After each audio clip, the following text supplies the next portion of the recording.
Hi, it's Ursula from ursula-smith.com, and I'm here with just a really quick update on making my Yupo paper plates, embossing plates. So I generally cut the Yupo paper, that's 74 pound. I cut it 3 times and then I layer them. I was using collage medium, but with super teeny tiny intricate details, it just kind of gets to be a pain. So what I had started to do is use spray adhesive. And so this one works really well. It's the Scotch brand Photo Mount. And I just take my piece and I spray it. A lot of times I'll just hold it using tweezers. I do this outside, hold it upright, spray a thin layer, that's all you really need, and then I'll layer the next one on top. And then what I do with my tweezers is this lets the spray mount gives you a little bit of flexibility, so you do have time to move things around. But I'll go around and just kind of pinch with my tweezers, you know, all around, just to make sure that everything's lined up. And then even with the collage mediums, or any of the glues, I used to use the Scotch tacky glue too. But that one, I don't know, they've changed the method of the way they make it anymore. It's a little bit thinner. I don't like it as much. So anyway, that gives you more working time, but it's a little trickier to do 3 layers, one on top of the other, because a lot of times if you're moving the top one, the bottom one's moving, and they're all moving in all over the place. With the spray mount, I find it gives you a little bit of flexibility to line up the layer, and then by the time that you're working on the next one, you could just keep going. So again, I do it three layers. So spray, second layer, spray, third layer, and I line up between the first and second, and the second and third, and then you end up with a nice thick embossing plate. These are still air drying. The other thing that I did want to point out, I may add this to another video that I'm working on, what to do with old cutting mats for my digital cutter.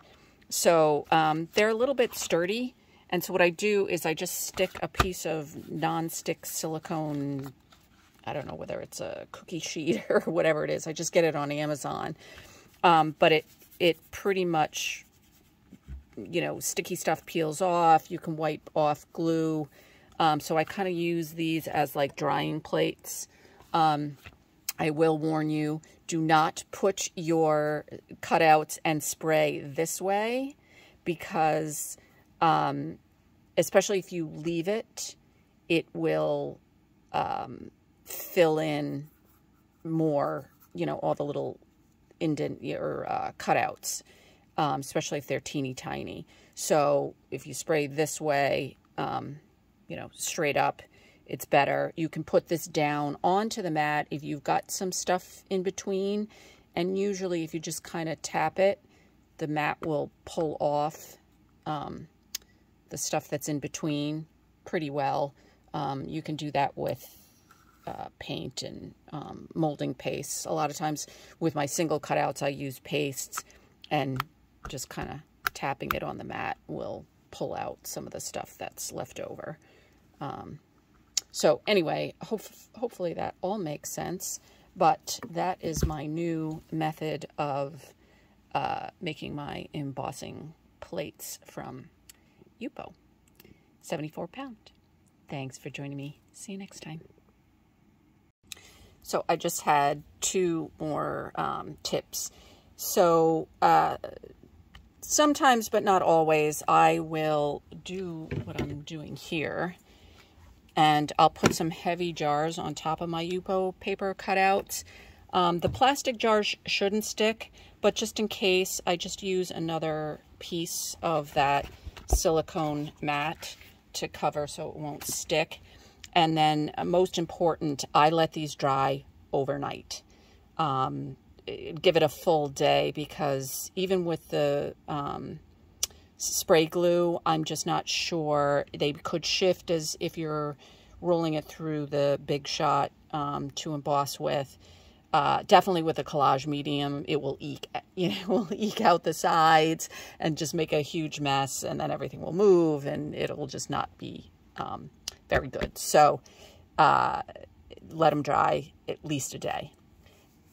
Thanks for joining me. See you next time.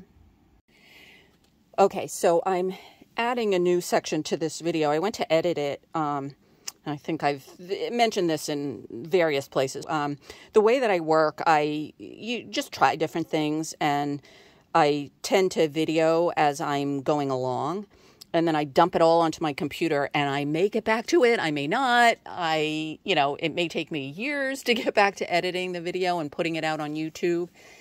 And so I had some video where I talk about the new way that I make my Yupo paper embossing plates.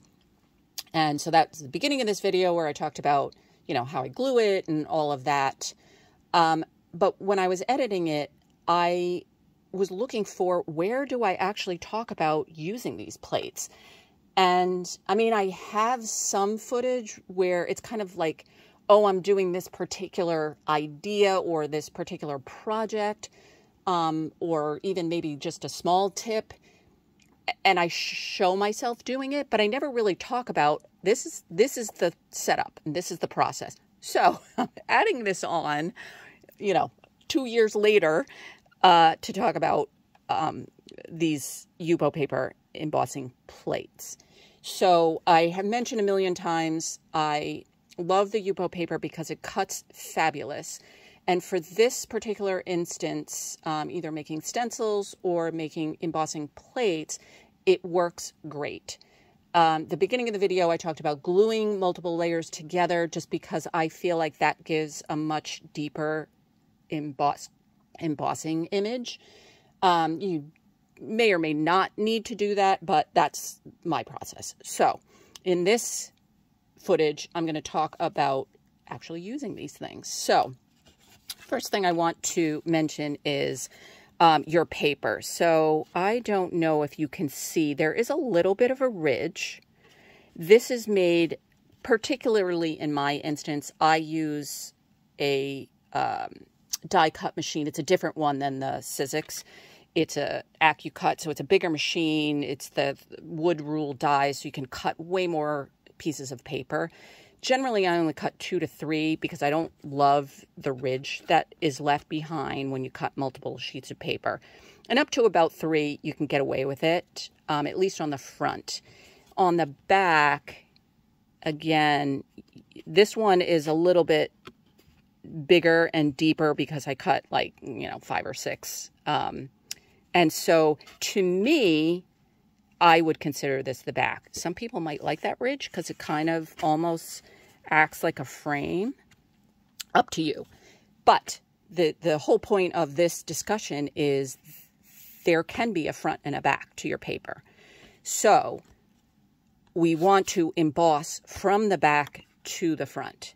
So you are going to place your piece or pieces onto the back of your paper, okay? Because you're going to push this embossing plate into the paper and it's going to show up on the other side. So embossing plates on the back. If you're using words, they are going to be reversed. Because again, when you turn it over, you'll be able to read it the correct way. And I'm terrible with right and left, so I'm not even going to attempt to tell you which direction that is. Right to left, I believe.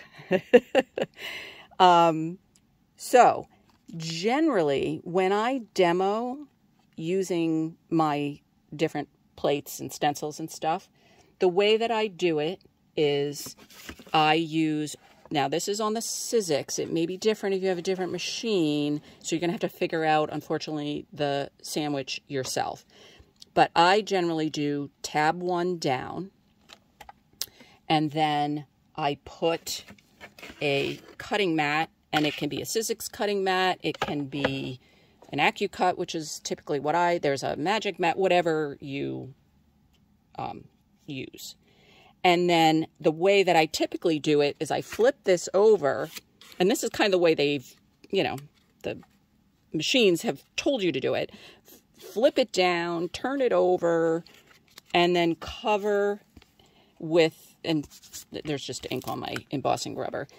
Cover it first with embossing rubber and then with an embossing plate. But now you've seen the whole thing's moved, you know, it's just a pain. I'm sure they probably didn't expect that people are going to be doing scenes. So, so if you're only using one thing, it's not that difficult. Some people tape it. I don't want to go through that extra step. So what I now do, especially in this instance, is tab one down. I will mention one more thing. Sometimes, depending on what you're embossing with, it may be a little too difficult to roll through. So you can always remove tab 3, just use the plain platform with no tabs down, and then use different shims. It can be, you know, acetate or plastic shims. It can even just be multiple layers of cardstock. And I've shown this in other videos, but I did want to mention that here just so we can be all on the same page. And I can show you start to finish my process. So now what I do is I put my Sizzix embossing mat, then the rubber, and I believe these come as a set from Sizzix. I can't remember if I had to buy them separately or I bought them as a set. You want to, again, make sure that there's plenty of embossing rubber and mat around your cardstock, because the whole thing has to be covered by the rubber and the mat, unless there's pieces you don't want embossed. And then what you can do is, and I've talked about this in another video, kind of stick it off the edge. Or, so I think if you stick it off the edge of the mat, you'll get the ridge of the mat. So what you want to do is stick it off the edge of the rubber. I have another whole video on that. So, and I'll try and link it from this one. So anyway, back to, now I'm going to arrange my scene. So embossing, or paper to be embossed, face, front side down, and then your plates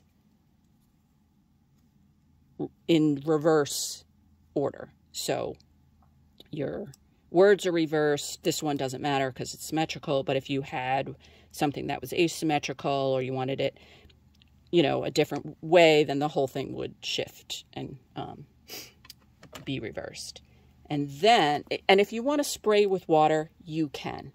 A lot of times I don't take that extra step, especially when I'm filming, but spritzing with water will prevent the paper from cracking and sometimes wrinkling. But I'm gonna, all right, you know what, actually, for just to be completely complete, let's do it. So spritz the front of the water, the front of the paper, arrange your pieces the way that you like. And now I don't have to move it at all. I can leave it the way it is, make sure everything's lined up. And I only have to add one piece, which is the final cutting mat. Cover, and hopefully I can just place that down easily. Again, make sure everything is covered. So the paper and the embossing plates covered by the embossing mat, or plate mat, yeah, the embossing mat, the embossing rubber, and then on top of the whole thing, another cutting plate. And now, this is how I roll it through. So this is a little bit tight. I mean, I can still roll it. You want it to the point where it's a little tight to roll, but I don't know if you can see the mat and everything kind of shifted. So that's probably a little too tight. So what I would do, again, get rid of the tab and just use shims. And so now, see, the whole thing shifted. So this may not, no, it's still embossed. And so now you can flip the whole thing over. And so see, definitely those ridges, it means this was too tight. So the next time I did this design, I would get rid of the tab and use the shims. So my next step then is to, and this I've definitely showed before, is now I have my embossed image. Let me just see if I can zoom in without too much shaking. Okay. And I leave my embossing plates in the cardstock because they're made of Yupo. Even with the glue in it, the Yupo paper is plastic, so theoretically, even if I bring sprays on top, which I generally do, the Yupo paper will not get reactivated. All right, I'm just inserting this little tidbit here rather than at the end like I normally do. Just to point out, I mentioned I leave the Yupo paper in the embossing, embossed paper, and then bring the sprays and everything on top. And I mentioned that's because it's Yupo paper. What I failed to point out, just in case you didn't get that point, is some people will not have Yupo paper, and you could do the same thing with cardstock. I've definitely mentioned that, at least in comments before, you know, questions people have asked. So you could definitely use cardstock to do this. However, leaving it in the paper, even with the wet paper on top, it could degrade those embossing plates because the wet is going to get into those embossing plates made out of cardstock, and that cardstock will get wet. It could get deformed. It could wear away, whatever. And then same thing, if I left it in here and then sprayed over the top, that wet is going to go through the cardstock into the cardstock embossing plate underneath.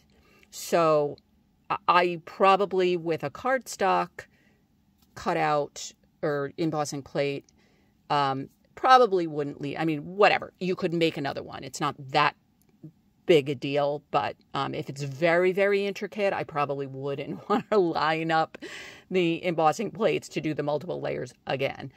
It could also reactivate the glue. So anyway, if it's a cardstock embossing plate, I'm less likely to leave it in the project when I bring wet over the top. If it's Yupo, the Yupo is plastic and kind of protects the glue and itself from wetness on top. So anyway, back to the rest of the discussion. And so then I take an ink pad. This is the way I do it. You can color this however you like. For me, the quickest way is do direct to paper with an ink pad. Generally, I do Distress Oxide because I like to bring the sprays over to get that reaction. Again, talked about that a million times. But when you do this, and so this is another reason why a lot of times I don't do the spritz with water, because even the water will start to activate the Distress Oxide. And I feel like I get a better smush without the water. So I don't mind all these stray bitsies of ink. And a lot of times I'll just kind of bring it through just to make it look like, oh, that's what I wanted. It's really hard with your direct to paper with an ink pad to avoid those little smushy things. So I do want this heavily covered though. Okay, so then again, I can still leave those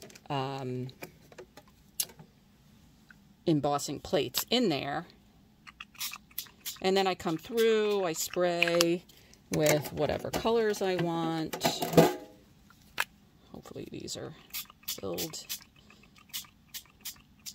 you know, with however many colors you want. Let's just do 2. That's good. If you want to spritz with water and get the droplets, you can do that. Again, kind of up to you what look you're going for. Okay. And then I let it sit and dry overnight. I'm not going to do that because I want to get this filmed, finished and edited. So I'm just going to mop up as much as I can. And you don't have to take this step. I just like to do it because I never know when I'm going to get on my mop-up paper. And a lot of times they just make really cool looking backgrounds that I can layer things over. So I always generally take the time to do that step. And so then I let it dry. And I'm not going to show this because my paper's wet and it would rip to 1,000 pieces if I did this step. But I let it dry, again with the pieces in there. I'm going to have another whole video where I talk about why this step and how you can use it in you know, a different idea.